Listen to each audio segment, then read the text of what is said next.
নমস্কাৰ এই মুহূৰ্তত আহি পৰিছে অসমবাসী ৰাইজেখনে কেইবাটাও গুৰুত্বপূৰ্ণ খবৰ অসমৰ লাখ লাখ ধনী দুখীয়া পৰিয়ালৰ বাবে এটা ডাঙৰ খবৰ অৰ্থাৎ ৰেচন কাৰ্ড থাকিলে খবৰ কাৰণ ৰেচন কাৰ্ড থাকিলে অকল বিনামূলীয়া চাউলে নহয় তাৰ উপৰিও কেইবাটাও চৰকাৰী সুবিধা লাভ কৰিব কেইবাটাও আঁচনি লাভ কৰিব আৰু নতুনকৈ অৰুণোদয় আঁচনি 3.9 আবেদন কৰক আৰু যাৰ অৰুণোদয় আঁচনি 3.9 বা 2.0 পৰা নামসমূহ কৰ্তন হৈ কৰিছে তেওঁলোকে নতুনকৈ ক'ত কেনেদৰে আবেদন কৰিব লগতে চৰকাৰী ঘৰক লৈ বৃহৎ ঘোষণা অৰ্থাৎ চৰকাৰী ঘৰ ৰেচন কাৰ্ড থাকিলে এতিয়াৰে পৰা আবেদন কৰিব নোৱাৰিব লগতে পিএম কিষাণ যোজনা 20 নম্বৰ কিস্তিখন কেতিয়া দিব কোনে কোনে লাভ কৰিব লগতে 20 নম্বৰ কিস্তিখন লাভ কৰিবলৈ বিশেষ কেইটামান কাম কৰিব লাগিব হবিক জানিব এইটো ভিডিঅ'ৰ মাধ্যমত গতিকে ভিডিঅ'টো সম্পূৰ্ণ চেষ্টা কৰক ভালদৰে বুজি লওক তো বলক ভিডিঅ'টো আৰম্ভ কৰোঁ আৰু আজিৰ প্ৰথমটো খবৰ হৈছে ৰাজ্যৰ লাখ লাখ দুখীয়া দৰিদ্ৰ পৰিয়ালৰ বাবে এটা ডাঙৰ খবৰ অৰ্থাৎ অৰুণোদয় আঁচনি 3.9 কেনেকৈ আবেদন কৰিব লগতে নতুন এটা আপডেট দিছে অৰুণোদয় আঁচনিক লৈ আপডেটটো চাই লওক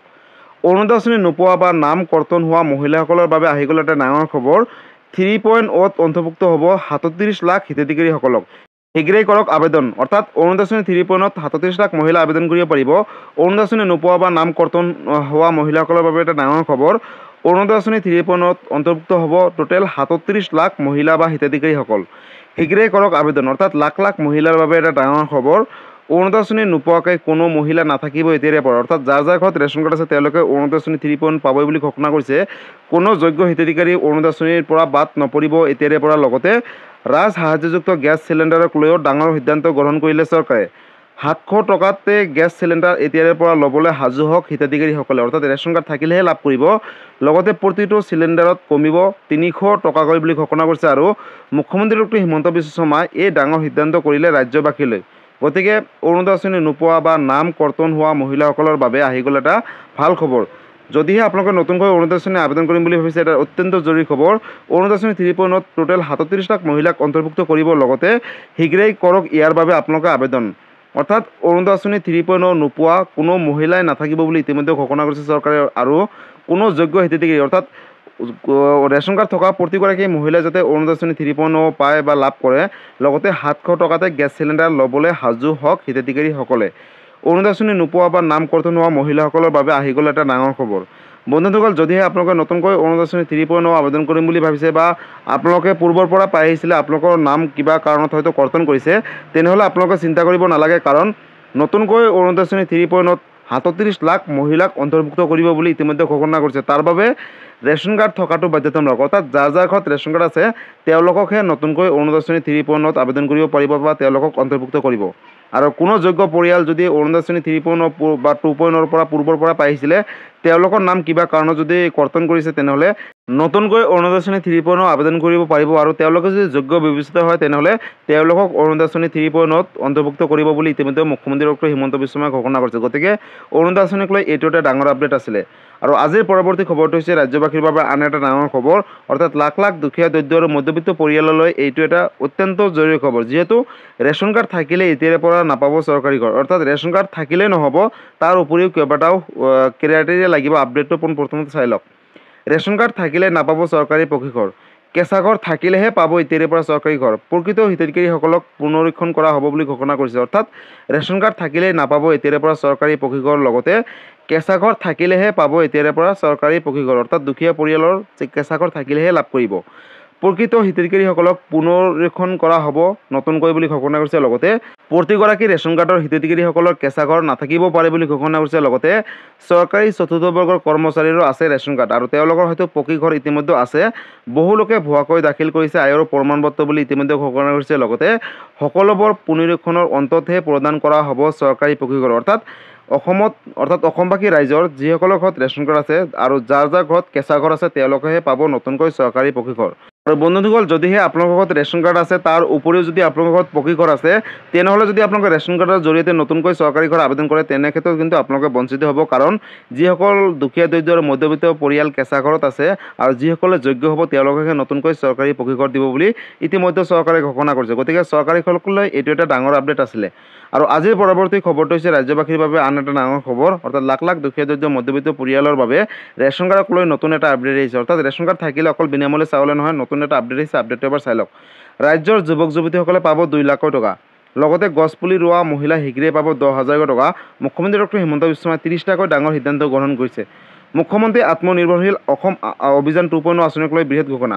2 লাখ টকা ল'বলৈ সাজু হওক আবেদনকাৰীসকলে অৰ্থাৎ যিসকলে আবেদন কৰিছিলে শীঘ্ৰেই অনুষ্ঠিত হ'ব সাক্ষাৎকাৰ আৰু এই সাক্ষাৎকাৰত যিসকলে যোগ্য হ'ব তেওঁলোকে লাভ কৰিব 2 লাখ টকা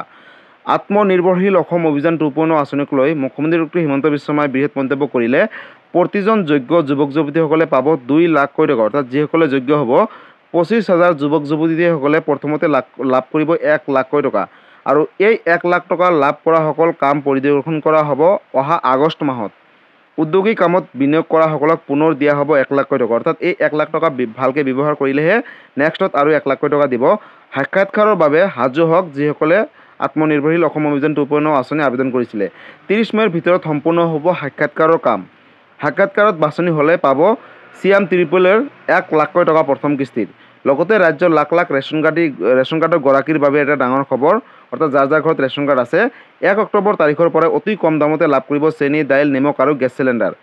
প্ৰতি কেজি চেনি লাভ কৰিব বজাৰতকৈ অতি কম মূল্যত, অৰ্থাৎ মাত্ৰ 38 টকাত। লগতে প্ৰতি কেজি মচুৰ দাইল লাভ কৰিব মাত্ৰ 69 টকাত, বজাৰতকৈ বহু কম মূল্যত লাভ কৰিব। লগতে প্ৰতি কেজি নিমখ লাভ কৰিব মাত্ৰ 10 টকাত, আৰু তাৰ বাবে আপোনালোকৰ ৰেচন কাৰ্ড থকাটো বাধ্যতামূলক। ফেচবুক লাইভ যোগে মুখ্যমন্ত্ৰী ডক্টৰ হিমন্ত বিশ্ব শৰ্মাই অসমবাসী ৰাইজৰ বাবে কেইবাটাও বৃহৎ মন্তব্য আগবঢ়াইছে। লগতে গ্ৰেজুৱেট হোৱাসকলক 2500 টকাকৈ পাব জীৱন প্ৰেৰণা আঁচনিৰ জৰিয়তে। 1 জুনৰ পৰা আবেদনৰ বাবে মুকলি হ'ব পৰ্টেল। গতিকে লাখ লাখ নিবনুৱা যুৱক যুৱতীসকলৰ বাবে আন এটা ডাঙৰ খবৰ। তৃতীয় চতুৰ্থ বৰ্গৰ কৰ্মচাৰীসকলে কৰিব পাৰিব এতিয়াৰে পৰা মিউচুৱেল ট্ৰান্সফাৰ। অতি শীঘ্ৰে মুকলি হ'ব পৰ্টেল, আৰু এই কথা ঘোষণা কৰিছে মুখ্যমন্ত্ৰীগৰাকীয়ে। লগতে নিজৰ ইচ্ছা অনুসৰি ট্ৰান্সফাৰ ল'ব পাৰিব এতিয়াৰে পৰা চাকৰিয়ালসকলে। ফেচবুক লাইভ জৰিয়তে মুখ্যমন্ত্ৰী ডক্টৰ হিমন্ত বিশ্ব শৰ্মাই আজি কেইবাটাও ডাঙৰ সিদ্ধান্ত গ্ৰহণ কৰিছে অসমবাসী ৰাইজৰ বাবে, অৰ্থাৎ মুখ্যমন্ত্ৰী আত্মনিৰ্ভৰশীল আঁচনিৰ বাবে আহি গ'ল এটা নতুন খবৰ। 2 লাখ টকাকৈ ল'বলৈ সাজু হওক হিতাধিকাৰীসকলে, অৰ্থাৎ যিসকলে আবেদন কৰিছিল। লগতে শীঘ্ৰেই অনুষ্ঠিত হ'ব সাক্ষাৎকাৰ, আৰু এই সাক্ষাৎকাৰত যিসকলে যোগ্য হ'ব তেওঁলোকক প্ৰথম কিস্তি ৰূপে দিয়া হ'ব 1 লাখকৈ টকা। আৰু এই 1 লাখ টকা যদি ভালকৈ ব্যৱহাৰ কৰে তেনেহ'লে পৰৱৰ্তী কিস্তিত দিব আৰু 1 লাখকৈ টকা, অৰ্থাৎ প্ৰতিজন যোগ্য যুৱক যুৱতীসকলে পাব মুঠ 2 লাখকৈ টকা, অৰ্থাৎ 25,000 যুৱক যুৱতীসকলে প্ৰথমতে লাভ কৰিব 1 লাখকৈ টকা। গতিকে বন্ধুসকল, ইতিমধ্যে আপোনালোকে সকলোৱে গম পালে যে মুখ্যমন্ত্ৰী ডক্টৰ হিমন্ত বিশ্ব শৰ্মাই ৰেচন কাৰ্ডৰ পৰা আৰম্ভ কৰি নিবনুৱা যুৱক যুৱতীসকলৰ বাবে কেইবাটাও বৃহৎ মন্তব্য আগবঢ়াইছে। অৰ্থাৎ ৰেচন কাৰ্ড থাকিলে এতিয়াৰে পৰা আপোনালোকে বজাৰতকৈ অতি কম মূল্যত লাভ কৰিব নিমখ, চেনি, দাইল আৰু গেছ চিলিণ্ডাৰ, আৰু এই কথা ঘোষণা কৰিছে চৰকাৰে। লগতে যিসকলে গ্ৰেজুৱেট ল'ৰা ছোৱালী আছে তেওঁলোকক দিব 2500 টকাকৈ, অৰ্থাৎ জীৱন প্ৰেৰণা আঁচনিৰ জৰিয়তে নতুনকৈ এটা আঁচনি আনিছে, আৰু এই আঁচনিৰ জৰিয়তে লাভ কৰিব 2500 টকাকৈ। কিন্তু আহিবলগীয়া সময়ত কিন্তু চৰকাৰে এইটো ভালকৈ বিশ্লেষণ কৰিব, আৰু যেতিয়া বিশ্লেষণ কৰে লগতে এটা ভিডিঅ' মই বনাই আপডেট দিম, আপোনালোকে সেই ভিডিঅ'টো চাই ল'ব। লগতে যিসকল নিবনুৱা যুৱক যুৱতীসকলে মুখ্যমন্ত্ৰী আত্মনিৰ্ভৰশীল অসম অভিযান 2.0 আঁচনি আবেদন কৰিছিলে তেওঁলোকে প্ৰথম কিস্তিৰ ৰূপে পাব 1 লাখকৈ টকা, আৰু দ্বিতীয় কিস্তিৰ ৰূপে পাব 1 লাখকৈ টকা, আৰু এই টকা ভালকৈ ব্যৱহাৰ কৰিলেহে পৰৱৰ্তী কিস্তিত আৰু 1 লাখকৈ টকা পাব। গতিকে এইটো এটা ডাঙৰ আপডেট আছিলে। আৰু আজিৰ পৰৱৰ্তী খবৰটো হৈছে PM কিষাণ যোজনাক লৈ। বন্ধুসকল, PM কিষাণ যোজনা 20 নম্বৰ কিস্তিখন কেতিয়া দিব, কোনে কোনে লাভ কৰিব, লগতে 20 নম্বৰ কিস্তিখন লাভ কৰিবলৈ বিশেষ কেইটামান কাম কৰিব লাগিব। নতুন কেইবাটাও আপডেট আহিছে, পোনপ্ৰথমতে আপডেটটো এবাৰ চাই লওক। জুন মাহৰ প্ৰথম সপ্তাহতে কৃষকসকলে লাভ কৰিব ভাল খবৰ, অৰ্থাৎ PM কিষাণ যোজনা 20 নম্বৰ কিস্তিখনৰ লৈ ইতিমধ্যে প্ৰকাশ পালে তালিকা। দেশৰ লাখ লাখ কোটি কোটি কৃষকৰ বাবে এটা ডাঙৰ খবৰ। কৃষকৰ একাউণ্টত শীঘ্ৰেই সোমাব 20 নম্বৰ কিস্তি ধন। যদি আপুনি এগৰাকী কৃষক হয় তেনেহ'লে এটা অত্যন্ত জৰুৰী খবৰ। চৰকাৰে ইতিমধ্যে ধন বিতৰণৰ বাবে সাজু কৰিছে নতুনকৈ লিষ্ট।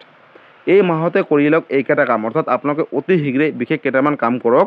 লগতে অন্যথা যদি নকৰে তেনেহ'লে কিন্তু আপোনালোকে বঞ্চিত হ'ব, অৰ্থাৎ যোগ্য হ'লেও বঞ্চিত হ'ব। আৰু যোগ্য হিতাধিকাৰীসকলৰ পৰিৱৰ্তে অযোগ্য হিতাধিকাৰীসকলে ঘূৰাই দিবলগীয়া হ'ব PM কিষাণ যোজনাৰ ধন বুলি ঘোষণা কৰিছে। লগতে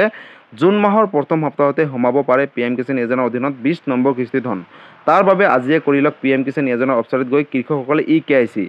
আৰু EKYC সম্পূৰ্ণ নোহোৱা কৃষকৰ একাউণ্টত নোসোমাব 20 নম্বৰ কিস্তি ধন বুলি উল্লেখ কৰিছে। লগতে এই তালিকাত আপোনাৰ নাম অন্তৰ্ভুক্ত আছে নে নাই চাবলৈ মুকলি কৰা হৈছে ৱেবছাইট, অৰ্থাৎ অফিচিয়েল ৱেবছাইট ফাৰ্মাৰকৰণত প্ৰৱেশ কৰিব pmkisan.government.in, আৰু তাৰপিছত আপোনালোকে স্ক্ৰল ডাউন কৰাৰ পিছতে বেনিফিচিয়াৰী ষ্টেটাছ বা বেনিফিচিয়াৰী লিষ্ট আছে, তাৰ ওপৰত এবাৰ চিম্পলি ক্লিক কৰি আপোনালোকে চবখিনি চাব পাৰিব আপোনালোকে যোগ্য হয়নে নহয়। হিতাধিকাৰীসকলৰ বাবে টোল ফ্ৰী নম্বৰো মুকলি কৰিছে চৰকাৰে। যিকোনো সমস্যা হ'লেই বা যিকোনো অভিযোগ থাকিলে আপোনালোকে এতিয়াৰ পৰা অভিযোগ দিব পাৰিব। ছেভ কৰি লওক বিশেষ তিনিটাকৈ নম্বৰ 155261 অথবা 1800115526। এই দুটা আৰু এটা নম্বৰ হৈছে 011233811092। বন্ধুসকল এই বিশেষ 3টা নম্বৰ আপোনালোকৰ সুবিধাৰ্থে কিন্তু চৰকাৰে মুকলি কৰিছে অৰ্থাৎ লাখ লাখ কৃষকৰ বাবে এই 3টাকৈ চৰকাৰী নম্বৰ হেল্পলাইন নম্বৰ মুকলি কৰিছে আৰু আপোনালোকে যদি কিবা অভিযোগ দিবলৈ আছে বা কিবা সুধিবলগীয়া বা জানিবলগীয়া আছে তেনেহ'লে আপোনালোকে কিন্তু এই 3টা নম্বৰৰ সৈতে যোগাযোগ কৰি আপোনালোকে সমস্যাখিনি সমাধান কৰিব পাৰিব লগতে 20 নম্বৰ কিস্তিখন লাভ কৰিবলৈ বিশেষকৈ কেইটামান কাম কৰিব লাগিব অৰ্থাৎ EKYC কৰাটো বাধ্যতামূলক লগতে আপোনালোকে যদিহে এতিয়ালৈকে বেংকৰ লগত আধাৰ কাৰ্ডটো লিংক কৰা নাই তেনেহ'লে অতি শীঘ্ৰে বেংকৰ লগত আধাৰ কাৰ্ডটো লিংক ৰাখক লগতে যিসকলে যোগ্য হ'ব তেওঁলোকেহে 20 নম্বৰ কিস্তিখন লাভ কৰিব অৰ্থাৎ যোগ্য হিতাধিকাৰীসকলৰ পৰিৱৰ্তে অযোগ্য হিতাধিকাৰীসকলৰ নামসমূহ কৰ্তন কৰিব বা তেওঁলোকে PM কিষাণ যোজনাৰ ধনসমূহ ঘূৰাই দিব লাগিব বুলি ইতিমধ্যে চৰকাৰে কেইবাটাও উল্লেখ কৰিছে লগতে বন্ধুসকল যদি আপোনালোকে 20 নম্বৰ কিস্তিখন লাভ কৰিবলৈ EKYC অতি শীঘ্ৰে কৰক আৰু EKYC কৰিব হ'লে ওচৰ চুবুৰীয়া CSC চেণ্টাৰত গৈ কৰিব লাগিব আৰু ইতিমধ্যে মই PM কিষাণ যোজনাক লৈ কেইবাটাও ভিডিঅ' বনাই থৈছোঁ আপোনালোকে সেই ভিডিঅ'সমূহ চাই ল'ব আৰু যদি PM কিষাণ যোজনাক লৈ কিবা সুধিবলগীয়া বা বিশেষ জানিবলগীয়া আছে আপোনালোকে মোক কমেণ্ট কৰি জনাব মই নিশ্চয় ৰিপ্লাই দিবলৈ চেষ্টা কৰিম লগতে PM কিষাণ যোজনাক লৈ কিন্তু এইটো এটা ডাঙৰ আপডেট আছিলে গতিকে বন্ধুসকল আজি আছিলে এইটো এটা ইনফৰ্মেটিভ ভিডিঅ' আৰু গুৰুত্বপূৰ্ণ খবৰ ভিডিঅ'টো চাই কেনেকুৱা পালে যদি ভাল পালে চেনেলটো নতুনকৈ আছে চেনেলটো ছাবস্ক্ৰাইব কৰিব লাইক কৰিব কিবা সুধিবলগীয়া বা বিশেষ জানিবলগীয়া আছে আপোনালোকে মোক কমেণ্ট কৰি জনাব মই নিশ্চয় ৰিপ্লাই দিবলৈ চেষ্টা কৰিম লগতে আপোনালোকে এই ভিডিঅ'টো সকলো অসমবাসী ৰাইজৰ মাজলৈ শ্বেয়াৰ কৰি দিব কাৰণ এই আপডেটকেইটা চাই যাতে এই আঁচনিকেইটা বা এই আপডেটকেইটা সকলোৱে জানিব পাৰে ধন্যবাদ জয় আই অসম লগতে এই ভিডিঅ'টো আপোনালোকে ক'ৰ পৰা চাই আছে সকলোৱে কমেণ্ট কৰি জনাবলৈ নাপাহৰিব ধন্যবাদ